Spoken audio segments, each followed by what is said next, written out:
मतलब उल्टा सीधा काम करेगा। मतलब यही जो है mRNA को जो इसके साथ बाइंड नहीं करने देगा, वो आपको tetracycline, streptomycin 2 number translation initiate नहीं होने देगा और मिसरीडिंग कॉज कराएगा। क्लोरेमफेनिकॉल जो है, देखिए यहाँ पे क्लोरेमफेनिकॉल, ये पेप्टाइड ट्रांसफरेज एक्टिविटी होती है ना, मान लीजिए ये एक एमिनो एसिड्स है, ये एक एमिनो एसिड्स है, दोनों के भी पेप्टाइड दोनों में जोड़ना, यहाँ पर रोक देता है। कौन कौन रोकेगा? तीसरा क्लोरेमफेनिकॉल, पेप्टाइड ट्रांसफरेज एक्टिविटी। इरिथ्रोमाइसिन जो है, जैसे देखिएगा इरिथ्रोमाइसिन, ये एमआरएनए है। एमआरएनए जो यहाँ पर से जो है वो क्या होता है, ट्रांसलोकेशन होता है इसका, होता है कि नहीं, स्लाइड करता है कि ट्रांसलोकेशन स्लाइड करता है स्मॉलर सब यूनिट के ऊपर, इसी को क्या कर देगा, रोक देगा। कौन? स्लाइड ही नहीं हो देगा। कौन? और उसका प्रोटीन सिंथेसिस नहीं होगा और ये बैक्टीरिया हमारे इरिथ्रोमाइसिन। नियोमाइसिन अगर आप देखेंगे, जैसे देखो ये जो जेनेटिक कोड है, ये जो पेयरिंग होती है टीआरएनए एमआरएनए, यही पेयरिंग को नहीं होने देगा बिटवीन टीआरएनए एमआरएनए। कौन? ये 5वां नंबर, दैट इज नियोमाइसिन। तो इतना काम जो 5वां नंबर इतना काम जो होगा वो क्या होगा, वो अगर आप देखेंगे तो नियोमाइसिन करता है। ये इस तरह का एंटीबायोटिक काम कर रहा है। टीएसएन याद रखिएगा, टेट्रासाइक्लिन, स्ट्रेप्टोमाइसिन, क्लोरोफेनिकॉल, एरिथ्रोमाइसिन और नियोमाइसिन। ठीक है। अब हम लोग जो है वो क्या देखते हैं यहाँ पर, ये तो हो गया। फिर जो है अब हम लोग देखते हैं human genome project, HGP, human genome project. देखो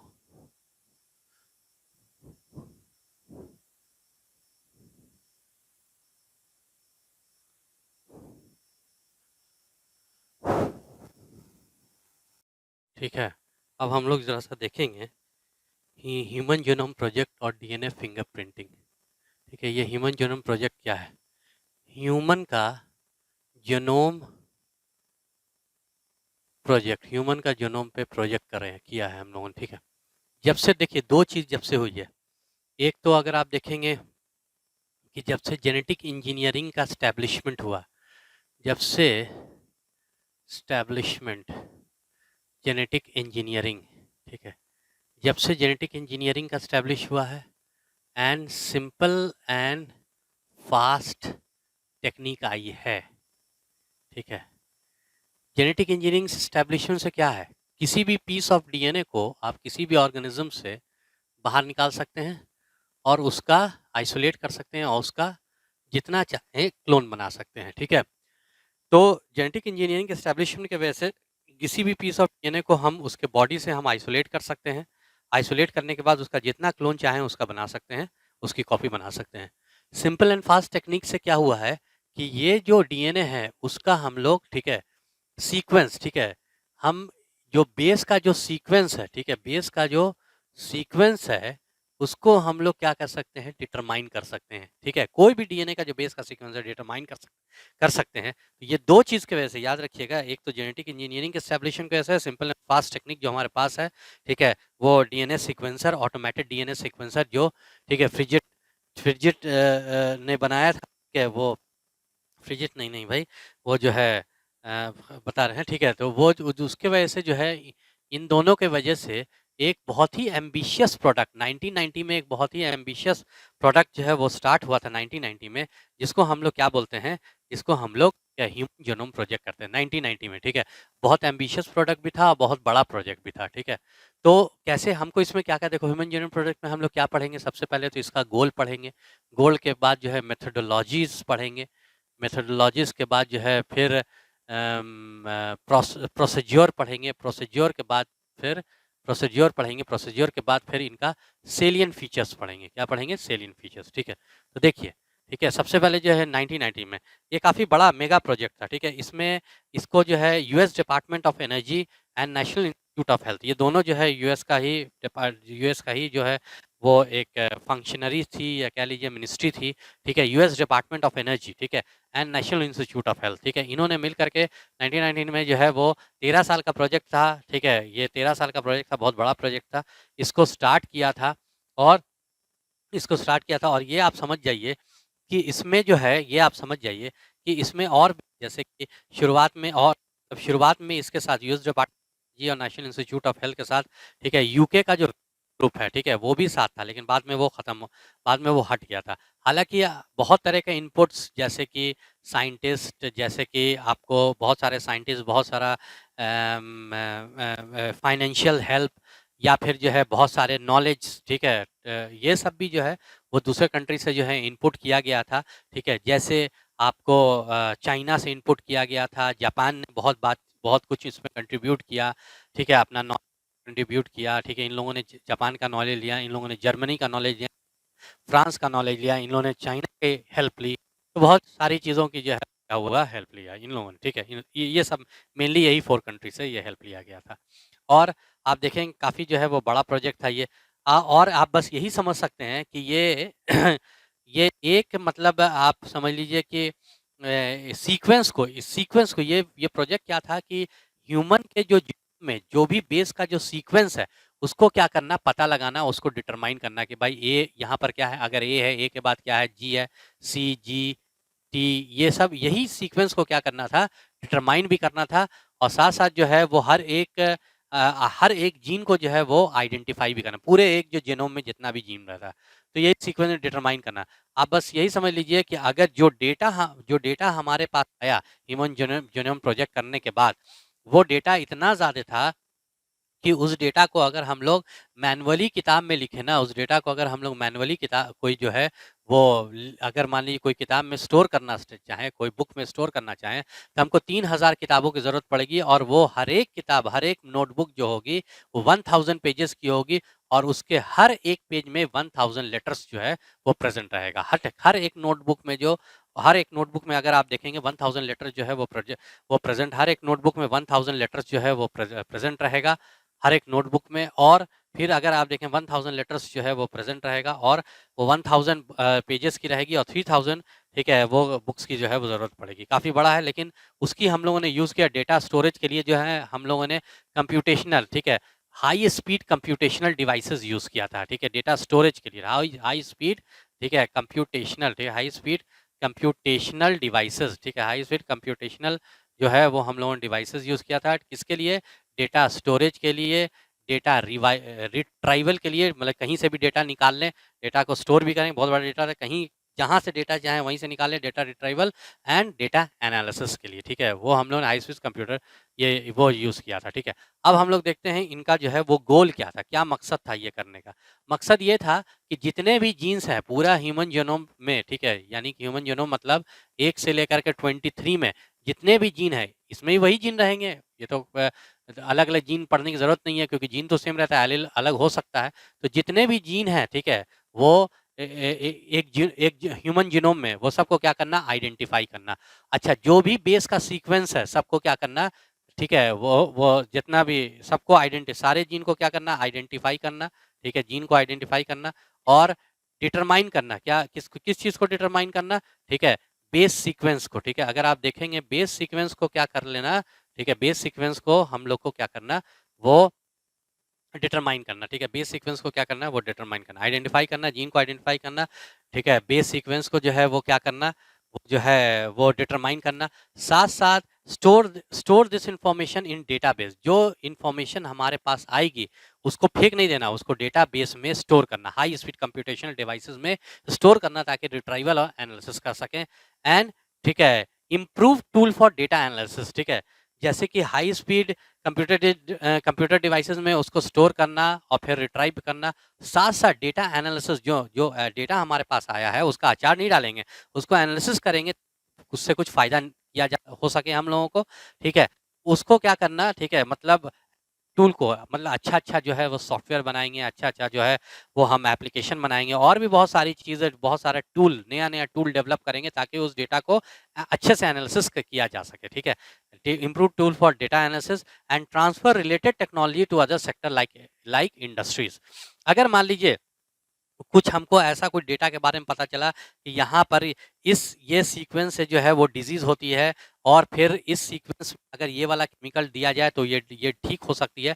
तो ये इन्फॉर्मेशन जो है हम फार्मास्यूटिकल्स कंपनी और किसी कंपनी को हम लोग ट्रांसफ़र करेंगे, ठीक है? ताकि वो उसको यूज़ कर के, ठीक है, बड़े लेवल पे, ठीक है, वो काफ़ी ब्रॉड लेवल पे उसका मेडिसिन का या किसी वैक्सीन का या एंटीबायोटिक्स का, ठीक है, इस एंजाइम्स का किसी चीज़ का प्रोडक्शन कर सके, और ह्यूमैनिटीज़ को फ़ायदा हो सके। मैंने transfer related technology to other sector like industries वगैरह पे, या अदर सेक्टर में भी दे सकते हैं। और ये सब सारी जो चीज़ें होंगी तो जाहिर है हर जगह जो है वो एलसी जो है वो क्या होता है, ठीक है, एलसी जो है वो होगा।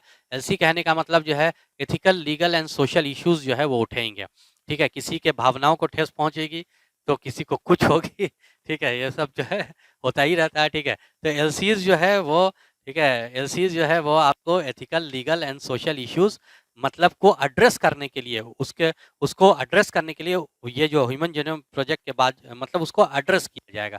अपने लॉयर्स होने चाहिए इनके पास, सब थे लॉयर थे, ताकि उसको क्या किया जा सके, ethical, legal and social issues जो उठेगा उसको एड्रेस किया। ये इनका क्या था, गोल था, ठीक है।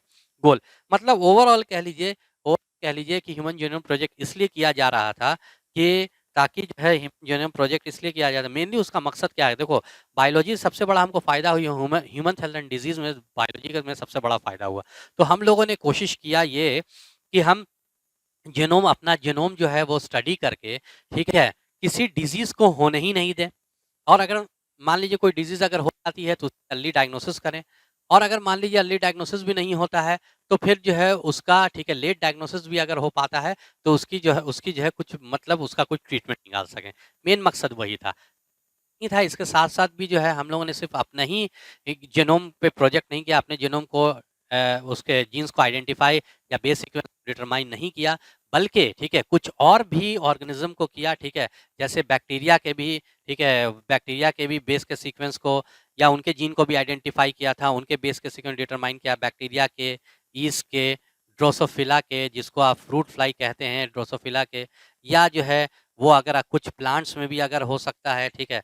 जैसे कुछ एनिमल्स में भी हो सकता है, जैसे कुछ और एनिमल भी हो सकता है, छोटा एनिमल, सिनोर हैबिटेटिस एलिगेंस, सिनोर हैबिटेटिस, ये एलिगेंस ये भी हो सकता है, सिनोर हैबिटेटिस। ये एक क्या है, ठीक है, सिनोर हैबिटेंस है वो आप देखेंगे, ये एक नीमेटोडा है, ठीक है। ये नॉन पैथोजेनिक नीमेटोडा है, ठीक है, पैथोजेंस नहीं है, मतलब ये कोई जो है ये प्रॉब्लम जो है वो नहीं कॉज कराता है, ठीक है, ये प्रॉब्लम जो है वो नहीं कॉज कराएगा, ठीक है। एक सेकंड है।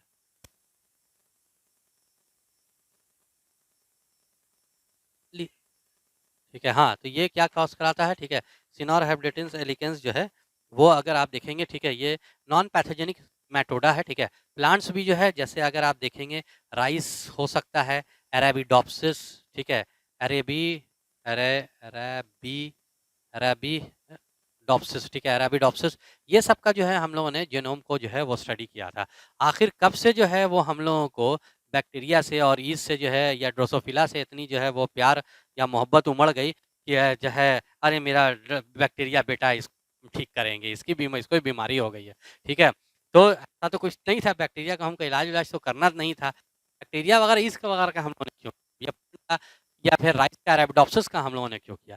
इसका रीज़न था, ठीक है, हम लोग देखना चाहते थे, क्या इन सभी के पास कोई ऐसा जीन है, ठीक है, कोई ऐसा बेस सीक्वेंस है जिससे हमको कुछ कुछ एनर्जी प्रोडक्शन में, कुछ जो है एग्रीकल्चर में, कुछ, ठीक है, ये पोल्यूशन क्लियरिंग में, ठीक है, पोल्यूशन क्लियरिंग में, ठीक है, आप देखें क्लियरिंग में, कुछ मेडिसिन्स में, ठीक है, यानी कुछ, क्या इसमें कुछ ऐसा जीन है जिसमें पोटेंशियल कुछ जो है एडवांटेज हो मेडिसिन बनाने में, पोल्यूशन साफ करने में, एग्रीकल्चर प्रोडक्शन में, ठीक है, एनर्जी प्रोडक्शन में, एग्रीकल्चर में, ठीक है, कुछ शायद जो है कुछ फ़ायदा दे सकता है। इसीलिए उनको जो है, अब ये हाथ उठा करके तो बताएगा नहीं बैक्टीरिया कि ओ भाई साहब मेरे पास जो है फलाना मेडिसिन एंटीबायोटिक बनाने की प्रॉपर्टी है, ठीक है, तो बताएगा नहीं, तो हमको खुद पता करना था। ये सब जो चीज़ें हम लोगों ने वहाँ पे किया था, ठीक है, ये गोल हो गया।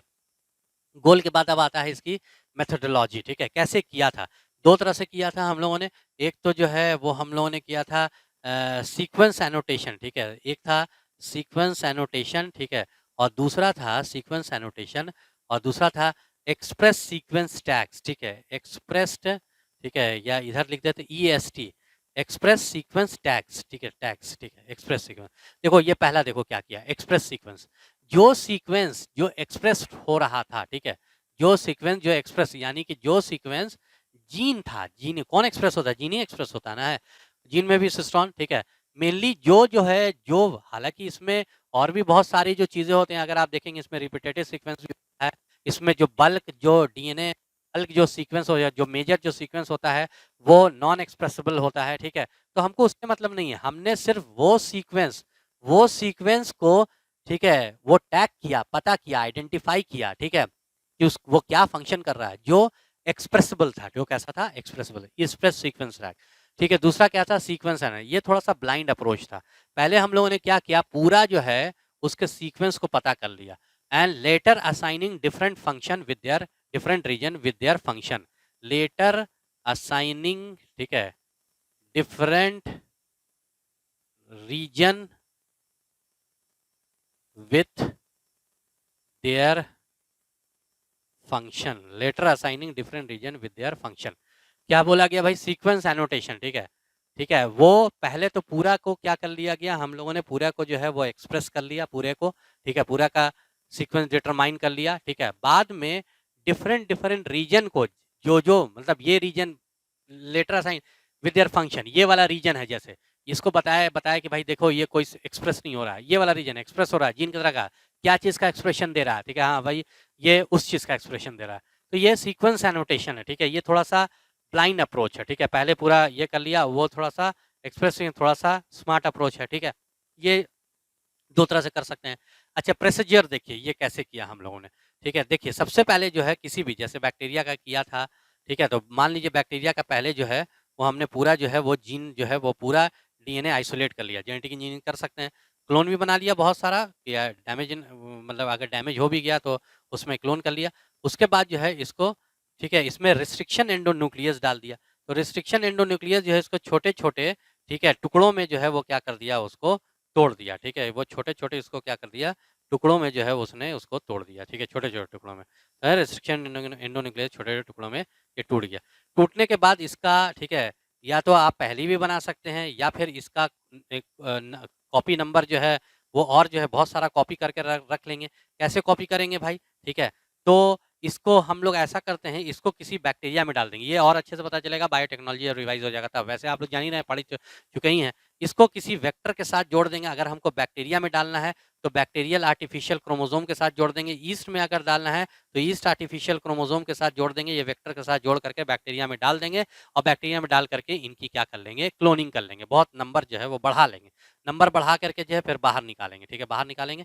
बाहर निकालने के बाद जो है एक मशीन जो है, ठीक है, एफ सैंगर, हाँ याद आ गया नाम, एफ सैंगर जो है एक आदमी, एक साइंटिस्ट है, वो क्या है, उनके पास पता नहीं क्या था, उनको सीक्वेंस पता करने का लगता है कि बहुत ज़्यादा शौक था।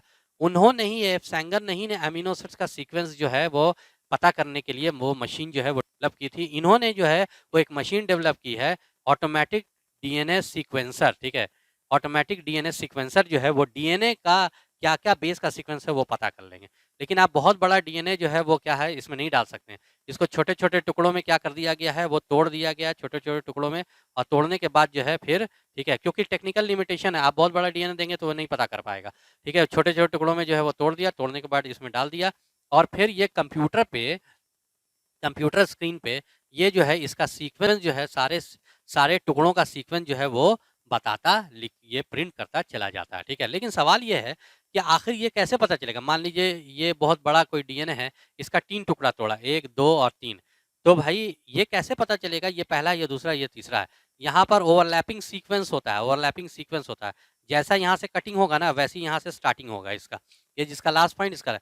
तो यही ओवरलैपिंग सीक्वेंस के बेसिस पे ये सब सब जो है वो बायोटेक्नोलॉजी में पता चलेगा, ये सब आपस में इसको क्या कर देता है, जोड़ देता है, जोड़ने, ठीक है, वो हाई स्पीड कंप्यूटेशनल डिवाइसेस में जो है वो सारा डेटा वो डिस्प्ले कर देता है।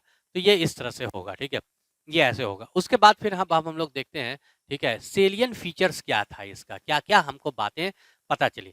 एक तो जब जब हमने सीक्वेंस को डिटरमाइन किया तो ये बात हमको पता चल गई कि एग्जैक्टली जो है, जैसे हम लोगों ने पता किया एग्जैक्टली, जैसे हम लोग कहते हैं ना एक जीनोम में जो है 3.3 बिलियन है, ठीक है, कोई ये तो रफ कहते हैं, लेकिन एग्जैक्टली हमको पता चल गया कि 6 पॉइंट, ठीक है, ये एक जीनोम में हमारे यहाँ से लेकर के यहाँ तक 1 से लेकर 23 में कितना का सीक्वेंस है, ये करीब करीब जो है वो आपका, ठीक है, 3164.7 मिलियन जो है वो बेस का सीक्वेंस है, ठीक है, वो कितना है बेस का सीक्वेंस, 3164.7 मिलियन जो है वो बेस का सीक्वेंस एग्जैक्टली हमको पता चल गया।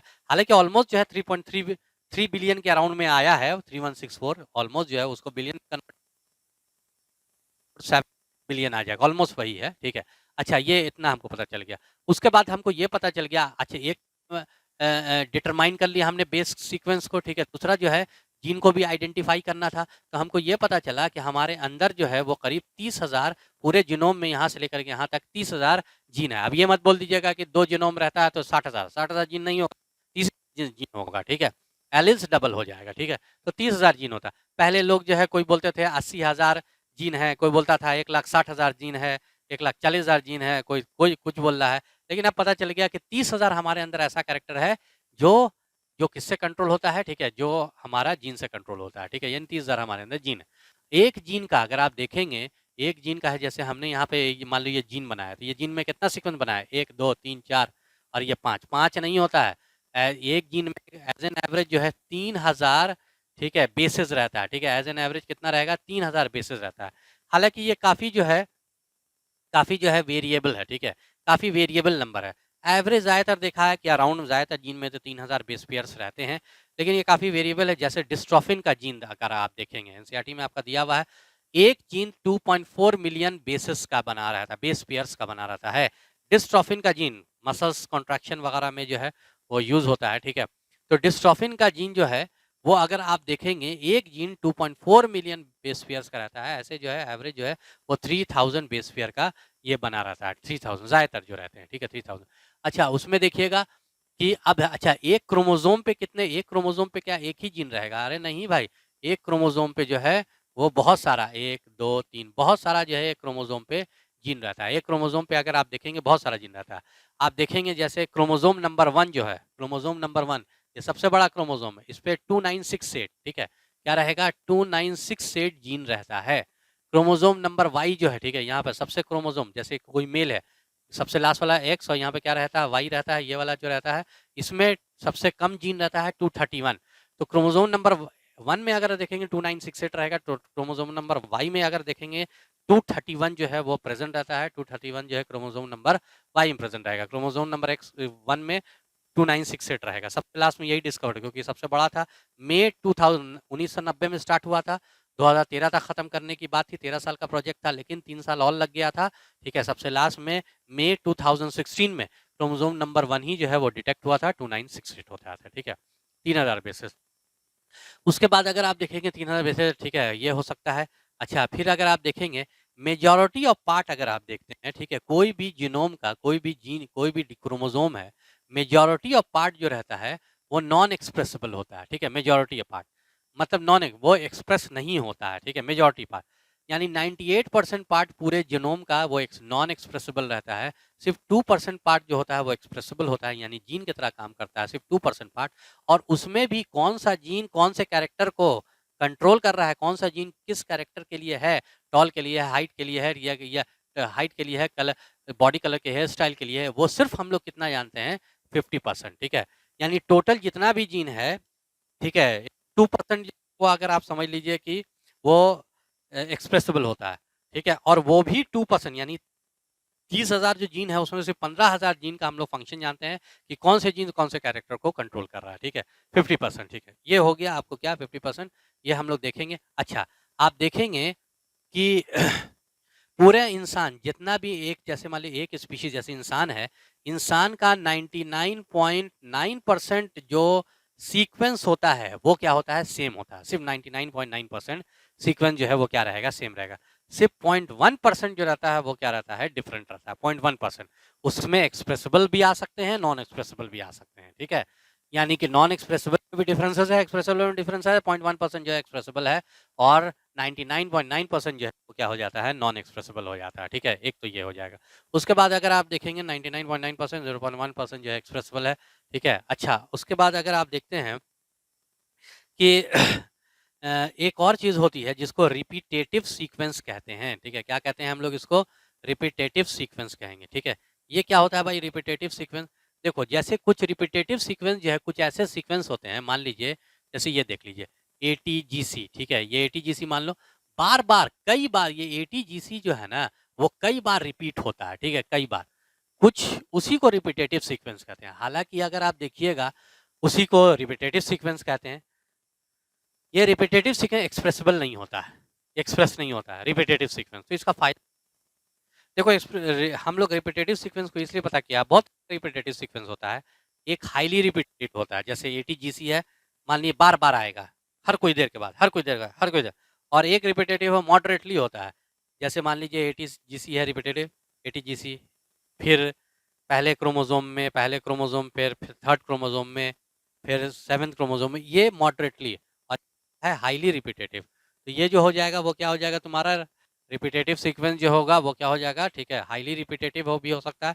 अच्छा, ये रिपीटेटिव सीक्वेंस हालांकि एक्सप्रेसिबल नहीं होता, लेकिन उसके बावजूद भी क्रोमोसोम के स्ट्रक्चर, डायनामिक्स, इवोल्यूशन में, ठीक है, अगर आप देखेंगे क्रोमोसोम कैसे का, कौन से क्रोमोसोम का रिपीटेटिव सीक्वेंस से हम लोग जो है कौन से क्रोमोसोम का स्ट्रक्चर पता कर लेते हैं, उसका डायनामिक्स दैट इज उसका फंक्शन पता करते हैं, इवोल्यूशन में क्या रोल प्ले कर रहा है, ठीक है, इसके बारे में, ठीक है, वो भी जो है वो हम लोग रिपीटेटिव सीक्वेंस से पता करते हैं। ठीक है, आप देखेंगे पूरे जीनोम में यहाँ से यहाँ तक कितना परसेंट, कितना है, 31.4 मिलियन है। ठीक है, ठीक है, तो पूरे जीनोम में 1 2 3 4 ऐसे ऐसे 1.4 मिलियन लोकेशंस, ठीक है, क्या भाई, 1.4 मिलियन लोकेशंस ऐसा है पूरे जीनोम में, जहां पर, ठीक है, पर्सन टू पर्सन, एक पर्सन दूसरे पर्सन में डिफरेंसेस आता है। ठीक है, सिंगल बेस का डिफरेंस आता है, उसको हम लोग कहते हैं सिंगल न्यूक्लियोटाइड पॉलीमॉर्फिज्म। ठीक है, एसएनपीज, या इसको ऐसे पॉलीमॉर्फिज्म, इसको एसएनपीज नहीं पढ़ते हैं, इसको स्निप्स पढ़ते हैं। क्या पढ़ते हैं, स्निप्स पढ़ते हैं।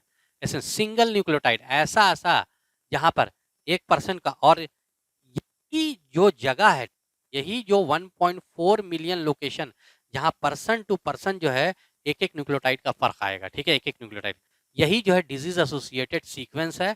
और ह्यूमन हिस्ट्री को ट्रेस करने में, ह्यूमन का इवोल्यूशन कैसे कैसे हो रहा है, ठीक है, ह्यूमन हिस्ट्री को, या आपको कोई फॉसिल्स मिला है तो आप यहीं से जो है वो डिफरेंसेस देखते हैं। ठीक है, तो ह्यूमन हिस्ट्री को ट्रेस करने, ये जो 1.4 मिलियन लोकेशंस है जहां पर पर्सन टू पर्सन या ऑर्गेनिज्म टू ऑर्गेनिज्म, एक स्पीशीज में या एक ही स्पीशीज ऑर्गेनिज्म, ये 1 न्यूक्लियोटाइड का पॉलीमॉर्फिज्म होता है, 1 न्यूक्लियोटाइड का डिफरेंसेस आता है, 1.4 मिलियन लोकेशन है, और उसी से हम लोग डिजीज एसोसिएटेड सीक्वेंस हमको पता चलता है, और उसी से जो है डिजीज सीक्वेंस पता चलता है, और उसी से जो है वो हम लोग ह्यूमन हिस्ट्री को ट्रेस भी करते हैं। तो ये हो गया आपका ह्यूमन जेनोम प्रोजेक्ट। ठीक है, अब ज़रा सा ह्यूमन जेनोम प्रोजेक्ट के बाद फिर हम लोग देखते हैं, ठीक है, वो डीएनए फिंगरप्रिंटिंग और डीएनए प्रोफाइलिंग।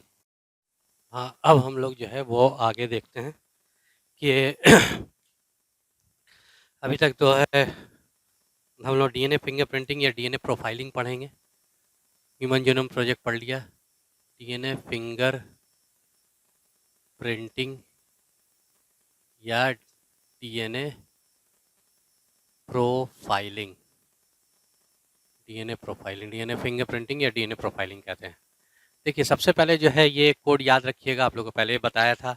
ठीक है, क्या देखिए ये डीएनए फिंगरप्रिंटिंग क्या है, ठीक है, एलेक जेफरे ने, ठीक है, एलेक जेफरे ने, ठीक है, वो, हाँ, एलेक जेफरे ने ये एक टेक्निक जो है वो ये किया था, एलेक जेफरे ने ये एक टेक्निक पता किया था जिससे डीएनए में, ठीक है, डीएनए में सिमिलैरिटी एंड डिफरेंसेस, दो ऑर्गेनिज्म के डीएनए में हम लोग सिमिलैरिटी एंड डिफरेंसेस इस टेक्निक से पता कर सकते हैं। एलेक जेफरे ने ये किया था, इसी को हम लोग डीएनए फिंगरप्रिंटिंग कहते हैं। मतलब दो अलग अलग डीएनए में कितनी सिमिलैरिटी कितना डिफरेंसेस है, इसे पता करते हैं।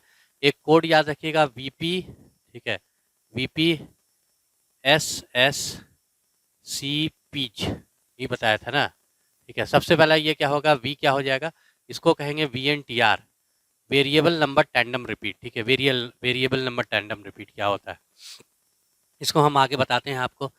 ये वेरिएबल, जैसे यहाँ पर देखेंगे ये क्लासिफिकेशन, अगर आप देखते हैं क्लासिफिकेशन, ठीक है, तो क्लासिफिकेशन हम देखिए, इसी में आपको वेरिएबल नंबर, देखो होता क्या है, ये जो रिपीटेटिव सीक्वेंस होता है, रिपीटेटिव, आप तो जानते हैं मेजरली कोई भी जीनोम में, हमारे जीनोम में मेजरली जो है सिंगल कॉपी होता है। मतलब ज़्यादातर जो इसमें जो ज़्यादातर जो हमारा जो सीक्वेंस होता है वो सिंगल कॉपी, रिपीटेटिव नहीं होता है।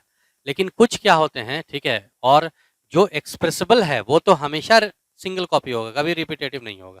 लेकिन कुछ क्या होता है, कभी कभी अगर आप देखेंगे कुछ रिपीटेटिव सीक्वेंस भी होता है, और कुछ रिपीटेटिव सीक्वेंस जो है वो हाईली रिपीटेटिव सीक्वेंस होते हैं, और कुछ जो होगा वो आपको मॉडरेटली रिपीटेटिव सीक्वेंस होता है, मॉडरेटली। ठीक है, अब देखिए हाईली रिपीटेटिव सीक्वेंस को ही हम लोग क्या कहते हैं, सैटेलाइट डीएनए कहते हैं। क्या कहते हैं? सैटेलाइट। हाईली, बहुत ज़्यादा, बार बार बार बहुत तेज़ी के साथ रिपीट करता है, ठीक है, सैटेलाइट। अब ये दो तरह का हो सकता है, एक तो मिनी सैटेलाइट होगा, एक तो माइक्रो सैटेलाइट होगा। डिपेंड करता है कि ये जो रिपीटेड, ये जो सीक्वेंस जो बार बार बार बार रिपीट करेगा, उसका लेंथ ऑफ द सेगमेंट कितना है, कितना बड़ा है, ठीक है, लेंथ ऑफ द सेगमेंट क्या है, ठीक है। और लेंथ ऑफ द, उसमें अगर अगर देखिएगा लेंथ ऑफ द सेगमेंट क्या है, ठीक है, और उसमें कैसा बेस कॉम्पोजिशन है, क्या ये सेगमेंट कितना बड़ा है, ठीक है, क्या ये छोटा है कि उसका जो नंबर ऑफ बेसेस है वो बहुत ज़्यादा है, बेस कॉम्पोजिशन क्या है, एटी कितना बार आ रहा है, जीसी कितना बार आ रहा है, क्या वो एट है या जीसी रिच है। और दूसरा क्या है, नंबर ऑफ रिपीट्स, मतलब ये कितनी बार जो है वो नंबर, कितनी बार ये रिपीट्स कर रहा है। तो नंबर ऑफ रिपीट्स के बेसिस पे, लेंथ ऑफ द सेगमेंट के बेसिस पे, बेस कॉम्पोजिशन के बेसिस पे सैटेलाइट डीएनए को दो तरह में बांटा गया है, मिनी सैटेलाइट, माइक्रो सैटेलाइट। यही मिनी सैटेलाइट को, ठीक है, हम लोग क्या बोलते हैं, वीएनटीआर कहते हैं, वेरिएबल नंबर टैंडम रिपीट। ये बहुत छोटा सेगमेंट होता है, ये जो अगर आप देखिएगा नंबर ऑफ, ये बहुत छोटा रहेगा नंबर ऑफ, ठीक है, वो बेस सीक्वेंस भी छोटा रहेगा, जबकि इसको अगर आप देखिएगा ये बहुत ज़्यादा रहता है, नंबर ऑफ बेस सीक्वेंस जो है इसमें ज़्यादा रहता है, ठीक है, वेरिएबल नंबर टैंडम रिपीट। अच्छा, पी से क्या हो जाएगा, ठीक है, ये पर्सन टू पर्सन जो है वो क्या करता है, वेरी करता है, ठीक है, पर्सन टू पर्सन।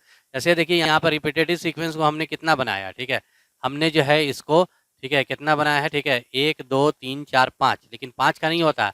अगर इसका साइज अगर देखेंगे ना, साइज, तो 0.1 से लेकर के टू 20 केबी, केबी मतलब किलो, यानी कि 100, इसको 100 बेस पेयर से लेकर के 20,000 बेस पेयर का, ये जैसे 4 हमने बनाया, 4 नहीं रहेगा, ठीक है, 100 बेस पेयर से लेकर 20,000 बेस पेयर तक रहता है। पर्सन टू पर्सन ये वेरी करता है, मतलब किसी का जो है, किसी में जो रिपीटेटिव सीक्वेंस रहता है वो कुछ और होता है, किसी में कुछ और होता है, ठीक है, किसी में उसका रिपीटेड सीक्वेंस का जो है नंबर ऑफ रिपीट्स जो है वो कुछ और एकदम डिफरेंट रहता है, पर्सन टू पर्सन, ठीक है। उसके बाद यहाँ पर साइज देख लिया, ठीक है, साइज के बाद वही ये सैटेलाइट, सैटेलाइट डीएनए है, ठीक है, वही सैटेलाइट, वो जो आपको डीएनए रहेगा वही satellite DNA, highly repetitive DNA classification आपको बता दिया यही। उसके बाद फिर अगर आप देखेंगे डीएनए पॉलीमॉर्फिज्म, ठीक है, डीएनए पॉलीमॉर्फिज्म, ठीक है, पी से क्या हो जाएगा, पॉलीमॉर्फिज्म हो जाएगा। इसका मतलब क्या हो जाएगा, ठीक है। अच्छा, एक चीज़ और, एक और चीज़ ये हो सकता है जिसको आप क्या बोलेंगे, सेपरेशन, ठीक है, इसको सेपरेट, जैसे कि अगर आप देखते हैं ये जो आपको रिपीटेटिव सीक्वेंस है इसको आप सेपरेट कैसे करते हैं, ठीक है। देखिए इसका सेपरेशन जो होगा वो अल्ट्रा सेंट्रीफ्यूगेशन से सेपरेट करते हैं, मतलब कि डीएनए को जो है वो अल्ट्रा सेंट्रीफ्यूगेशन फील्ड में हम लोग डाल देते हैं, बहुत तेज़ी के साथ ये घूमता है, तो घूमेगा, तो ये जब घूमेगा तो it appears at different peak, ये एनसीईआरटी में लाइन दिया हुआ है, ठीक है, bulk bulk DNA forms the major peak and other peaks are satellite DNA. देखिए एक में सुनिए, जैसे ये इसमें सर्टिफिकेशन डाल दिया तो इसमें क्या होगा, रिपीटेटिव सीक्वेंस जो होगा वो क्या हो जाएगा, अलग हो जाएगा, रिपीटेटिव सीक्वेंस अगर देख रहे हैं, रिपीटेटिव सीक्वेंस जो होगा वो क्या हो जाएगा, अलग अलग हो जाएगा। ये बल्क डीएनए है, ठीक है, और ये रिपीटेटिव सीक्वेंस, आप समझ सकते हैं कि मेजरली जो होता है, ज़्यादातर कोई भी डीएनए में ज़्यादातर जो पार्ट रहेगा वो बल्क डीएनए रहेगा, ठीक है। तो यहाँ पर जब आप इसके ऊपर लाइट अगर देंगे तो ये मेजर पार्ट जो डीएनए का वो क्या, ये सब जो डीएनए जो है इसमें, ये सब छोटा छोटा डीएनए है वो क्या है, वो बल्क डीएनए, मतलब मेन डीएनए वो चूंकि सिंगल कॉपी है, और ये दोनों जो है वो क्या है, रिपीटेटिव सीक्वेंस है। तो ये इधर इधर क्यों आया, इसलिए बताते हैं। अब जब आप इसके ऊपर लाइट दीजिएगा तो सबसे ज़्यादा लाइट कौन एब्जॉर्ब करेगा, ये ज़्यादा है तो ये एब्जॉर्ब करेगा, उसके बाद ये एब्जॉर्ब करेगा, उसके बाद ये एब्जॉर्ब करेगा, ठीक है। तो अगर आप ग्राफ लेते हैं, जो एनसीईआरटी के लाइन का मतलब ग्राफ अगर लेते हैं, इधर क्या हो जाता है, वो डेंसिटी हो जाता है, और इधर क्या हो जाता है, एब्जॉर्बेंस हो जाता है, इधर क्या हो जाता है, एब्जॉर्बेंस, डेंसिटी और क्या हो जाएगा, एब्जॉर्बेंस हो जाएगा। तो अगर आप मेजर पीक कहने का मतलब लाइट अगर देंगे तो ये इस तरह का जो है वो, ठीक है, ये एब्जॉर्बेंस आएगा, ठीक है। ये सबसे, ये जो मेजर पीक है, ये यानी ये दिखा रहा है, मेजर पीक ये दिखा रहा है कि सबसे ज़्यादा लाइट किसने एब्जॉर्ब किया, सबसे लाइट जो है वो आपको, ये जो मेजर पीक किसको रिप्रेजेंट कर रहा है, बल्क डीएनए को। देखो एब्जॉर्बेंस सबसे है, क्योंकि ये ज़्यादा है, एब्जॉर्बेंस सबसे ज़्यादा किसकी होगी, वो बल्क डीएनए की होगी। अच्छा, डेंसिटी इसके बीचों बीच में है, क्योंकि बल्क डीएनए में दोनों तरह के क्या रहेंगे, वो बेसिक में एटी भी रहेगा और करीब मिलजुल करके जो है वो जीसी भी रहेगा। लेकिन ये वाला जो देख रहे हैं, जैसे ये वाला थोड़ा हमको समझ गए होंगे, ये सैटेलाइट डीएनए जो होगा ये थोड़ा सा क्या होगा, भारी होगा। और हमने कहा है कि सैटेलाइट डीएनए ये दोनों वेरी करता है on the basis of base composition में भी। तो ये अगर आप देखेंगे, ये जो आपको सैटेलाइट डीएनए होगा ये एटी रिच होगा, और ये वाला जो होगा वो आपको जीसी रिच होगा। क्यों? क्योंकि एटी रिच का डेंसिटी जो है एच रिच की डेंसिटी जो है वो ज़्यादा रहेगी और जीसी रिच की डेंसिटी जो रहती है वो क्या रहेगी, कम रहेगी। ठीक है, ये वाला जो है ये है, यानी कि एब्जॉर्बेंस, ये वाला एब्जॉर्बेंस इसका है और ये वाला एब्जॉर्बन का पीक जो है वो इसका है। ये दोनों क्या हो जाएगा, रैपिड, ये माइनर पीक हो जाएगा, यानी सैटेलाइट डीएनए जो है वो माइनर पीक को रिप्रेजेंट से सेपरेट होगा, माइनर पीक से दिखेगा। ठीक है, तो ये हो गया सेपरेशन, उसका डीएनए पॉलीमॉर्फिज्म। ठीक है, an inheritable mutation is observed in a person at high frequency called DNA polymorphism। क्या लिखा हुआ है, एन एनसीईआरटी की लाइन, एन इनहेरिटेबल म्यूटेशन। ठीक है, inheritable is observe in a person at high frequency. ठीक है, और ये आप देखेंगे कि कोई भी पॉपुलेशन में, अगर आप देखेंगे कोई भी पॉपुलेशन में, तो कुछ ऐसा उसमें म्यूटेशन, कोई भी पॉपुलेशन में आप सारे इंसान के जीनोम को अगर जो है एनालाइज करेंगे तो आप पाएंगे कि बहुत जगह, ठीक है, बहुत जगह पे जो है इंसान टू इंसान, ठीक है, बहुत जगह पे क्या है, ठीक है, वो बेस चेंजेस है, बेस पेयर में वेरिएशन। क्यों वेरिएशन आया बेस पेयर में, ठीक है, वेरिएशन बेस पेयर इसलिए आया है क्योंकि वो बेस पेयर में वेरिएशन इसलिए क्योंकि वो म्यूटेशन हुआ है। ठीक है, म्यूटेशन हुआ है तो नेक्स्ट जनरेशन में ट्रांसफर होगा, ये टेबल म्यूटेशन वही लिखा हुआ। और यही जो डीएनए के लेवल के ऊपर जो इंसानों में जो डिफरेंसेस होता है, वेरिएशंस होता है, उसी को डीएनए पॉलीमॉर्फिज्म कहते हैं, वही लिखा हुआ है। Inheritable mutation is observed in a population at high frequency, इसकी फ्रीक्वेंसी बहुत ज्यादा डिफरेंसेस होता है। ठीक है, एट हाई फ्रीक्वेंसी, ठीक है, कॉल डीएनए पॉलीमॉर्फिज्म, यानी कि variation at genetic level, variation at genetic. और ये क्या है, ये इमीडिएट इफेक्ट। ठीक है, इमीडिएट मतलब ये जो इनहेरिटेबल म्यूटेशन है, डीएनए पॉलीमॉर्फिज्म है, वो ज्यादा जो है वो किसमें, ठीक है, अगर आप देखेंगे वो ज्यादा आपको, ठीक है, वहां पे मतलब जहां एक्सप्रेस मतलब मतलब इमीडिएट इफेक्ट वो आपको कहां पर दिखेगा, वो जो एक्सप्रेसिबल सीक्वेंस में ज्यादा डिफरेंस है, नॉन एक्सप्रेसिबल सीक्वेंस में, नॉन एक्सप्रेसिबल सीक्वेंस में। ठीक है, क्योंकि एक्सप्रेसिबल सीक्वेंस में देखो क्या होता है कि एक्सप्रेसिबल सीक्वेंस में जैसे ही चेंजेस आएगा, पर्सन के रिप्रोडक्टिव एबिलिटी पे क्या हो जाएगा, वो फर्क डालेगा, इमीडिएट फर्क डालेगा, और वो जो है इनहेरिटेबल नहीं होगा, नेक्स्ट जनरेशन में नहीं जा सकेगा, उसकी पॉपुलेशन, उसकी फ्रीक्वेंसी नेक्स्ट जनरेशन में नहीं ज़्यादा बढ़ेगी। ठीक है, जबकि जबकि जो वो जो आपको नॉन एक्सप्रेसिबल सीक्वेंस में, नॉन एक्सप्रेसिबल सीक्वेंस में जो डिफरेंसेस आएगा, ठीक है, जीन में जो डिफरेंसेस आएगा, वो जनरेशन टू जनरेशन एक्यूमुलेट करता चला जाएगा। इसलिए मान लीजिए किसी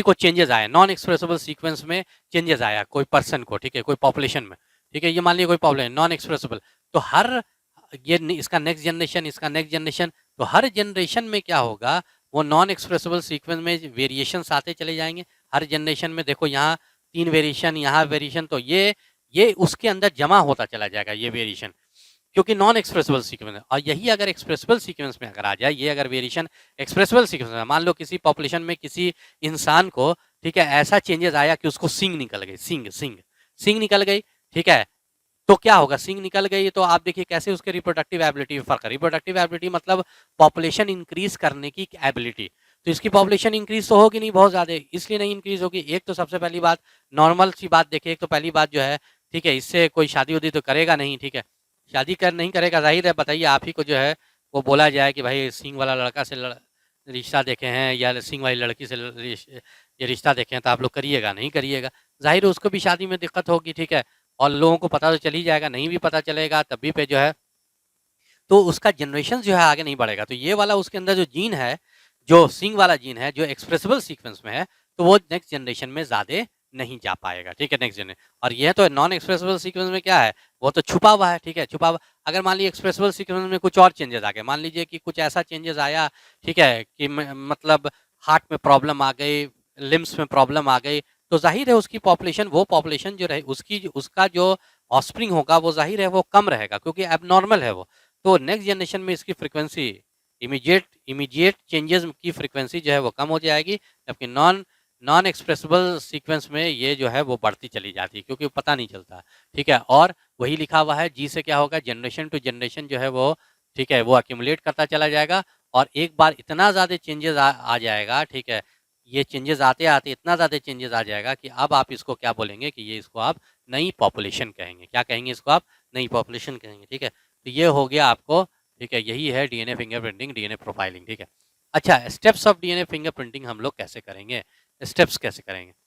तो मान लीजिए, अगर मान लीजिए स्टेप्स जो है वो हम लोग देखते हैं कि अगर मान लीजिए कि हमको काफ़ी जगह जो है डीएनए फिंगरप्रिंटिंग का सबसे एज ए फॉरेंसिक टूल की तरह यूज़ होता है। कैसे फॉरेंसिक टूल?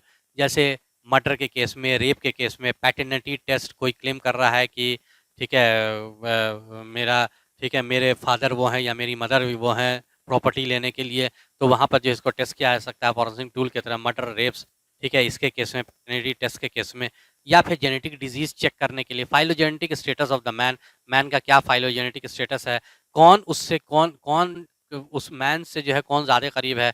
अब कैट एंड डॉग में बताइए मैन से ज़्यादा करीब कौन है, तो कुछ पता नहीं चलता है, तो हम लोग वही फाइलोजेनेटिक स्टेटस देखते हैं, ठीक है, कि वो कैसे डीएनए फिंगरप्रिंटिंग से, ठीक है। तो फॉरेंसिक टूल की तरह भी यूज़ हो सकता है, जेनेटिक डिजीज को डिटेक्ट करने के लिए भी हो सकता है, फाइलोजेनेटिक स्टेटस के लिए। कैसे करेंगे? सबसे पहले ठीक है, मान लीजिए जैसे ये किसी का जो है वो क्या हो गया है, ठीक है, वो मर्डर हो गया, ठीक है, किसी का तो मर्डर हो गया। अब यहाँ पे कुछ आदमी पे जो है वो हमको क्या है, वो शक है, ठीक है, कुछ आदमी पे जो हमको शक है कि हो ना हो ये वाला मर्डर किया, ये वाला। इसका जो है कोई भी सेल हम लोग निकाल लेंगे। सेल निकालने के बाद जो है फिर सेल निकाल लेंगे, ठीक है, और उसके बाद नहीं, सेल नहीं, मतलब इसको मतलब चलो ठीक है, मर्डर हो गया। उसके बाद सारी चीज़ों को यहाँ पर हम लोग ठीक है ये करेंगे, मतलब एनालाइज करेंगे वो जो क्राइम साइट है।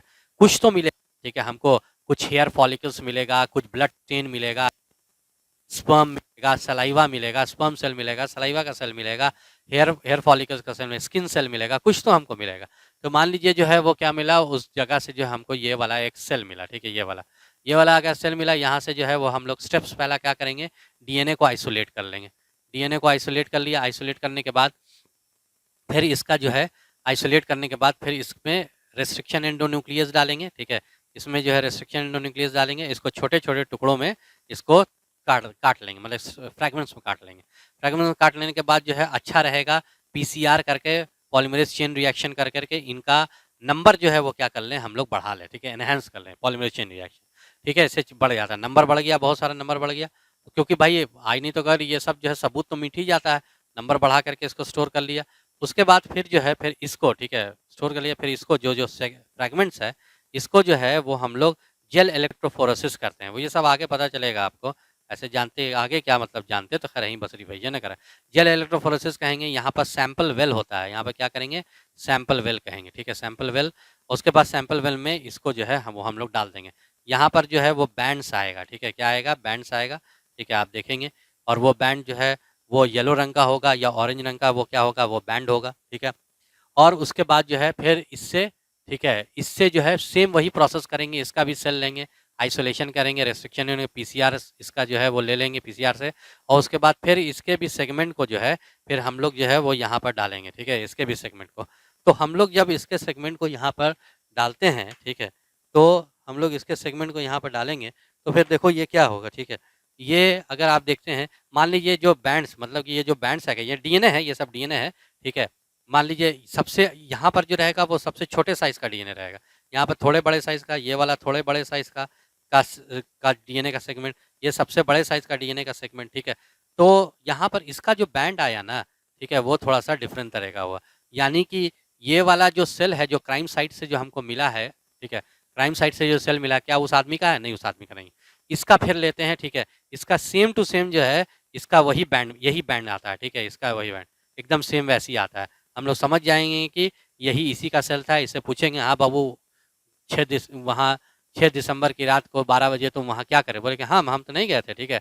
उसके बाद जो है साइड में ले आके, खोपचे में ले आके 2-3 डंडा मारेंगे, ठीक है, फिर पूछे बताएंगे, ठीक है, ये मतलब ये कंफर्म नहीं हो गया कि भाई उस जगह पे गया था, ये मर्डर किया, ठीक है, फिर फर्दर इन्वेस्टिगेशन होगी। तो ये बैंड्स को जो है वो हम लोग क्या करते हैं, ये कंपेयर करते हैं। वैसे ही माँ बाप के केस में अगर मान लीजिए कोई क्लेम कर रहा है, फादर कोई मर गया, अमीर आदमी बोलता है कि मेरा फादर था, तो उस अमीर आदमी का जो है ये हम लोग ले लेंगे, मतलब ये बैंड लेंगे, और उस इंसान से जो है वो हम लोग क्या करते हैं, उस इंसान से जो है वो ये करते हैं, मतलब उस इंसान से हम लोग जो है वो कंपेयर करेंगे। अगर मान लीजिए इसका बैंड जो है उससे नहीं मिल रहा, तो ये जो है उसका फादर नहीं है, और अगर मिल गया तो समझ जाइए ये क्या हो जाएगा, उसका फादर हो जाएगा, ठीक है। बस यही है, मतलब ऑटो रेडियो इसका इमेज रहते हैं। एक्चुअली में देखो ये हो गया ना, देखो एक्चुअली में जो है वो अगर ये भी हो सकता है, ठीक है, यहाँ पर जैसे कि जेल इलेक्ट्रोफोरेसिस जैसे जो किया ना, ठीक है, इसके बाद डायरेक्टली नहीं, मतलब ये तो एक एक वेसल्स होता है, यहाँ पर एगेरोस जेल है, यहाँ पर एक ट्रांसफ़र करते हैं, मतलब ये पूरे पूरे को जो है एक ट्रांसफरिंग करेंगे, इसका ट्रांसफ़र करेंगे, इसी को हम लोग क्या बोलते हैं, ब्लॉटिंग कहते हैं। गौर से सुनिए, ब्लॉटिंग, ठीक है। और नाइलॉन, इसको जो है ये जो डीएनए फिंगरप्रिंटिंग है, इसको सदर्न ब्लॉटिंग टेक्निक भी कहते हैं। क्या कहते हैं इसको हम लोग, सदर्न, ठीक है, ब्लॉटिंग टेक्निक, ठीक है। सदर्न ब्लॉटिंग जो है उसको क्या बोलेंगे हम लोग, टेक्निक भी कहेंगे। जैसे अगर आप देख रहे हैं, ठीक है, ट्रांसफ़र करेंगे, ब्लॉटिंग करेंगे, ठीक है, यहाँ पर जो है इसको लगाएंगे, ठीक है। और नाइलॉन या नाइट्रोसेलुलोज, ठीक है, वो कौन सा मटेरियल होगा या कौन सा पेपर होगा, नाइलॉन या नाइट्रोसेलुलोज होगा, ठीक है, नाइलॉन या नाइट्रोसेलुलोज होगा, उसको लगाएंगे। और पूरा ये जो पूरा जो है ना, वो कहाँ पे प्लॉट आ जाए, कहाँ पर आ जाएगा, वो नाइलॉन या, ठीक है, वो नाइलॉन या नाइट्रोसेलुलोज पे वो आ जाता है, ठीक है। इसी को हम लोग क्या बोलते हैं, प्लॉटिंग करते हैं। उसके बाद फिर दूसरे इंसान का भी होगा, जैसे दूसरे इंसान का भी जैसे अगर आता है, ठीक है, तो फिर इसका अब इमेज हम लोग लेंगे। इमेज कैसे लेंगे, ऑटो रेडियोग्राफी से, ठीक है, ऑटो रेडियोग्राफी से इमेज लेंगे, ऑटो रेडियोग्राफी से, ठीक है, इमेज लेंगे, ठीक है। तो इस तरह से जो है वो इमेज लेकर के जो है हम लोग कंपेयर करेंगे। एक और तरीका भी है जिसमें हम लोग रेडियो एक्टिव, ठीक है, इसका जो है वो रेडियो एक्टिव, इसको जब मल्टीप्लाई करेंगे ना, इसके डीएनए को जब बाहर निकाल करके मल्टीप्लाई करेंगे, ठीक है, नंबर बढ़ाएंगे, तो इसको रेडियो एक्टिव बना देंगे, ठीक है। फिर उसके बाद जो वो हम लोग देखेंगे बायोटेक्नोलॉजी में। यहीं तक जो था, ठीक है, आपका डीएनए फिंगरप्रिंटिंग या डीएनए प्रोफाइलिंग, बस, ठीक। अब हम लोग आगे पढ़ेंगे।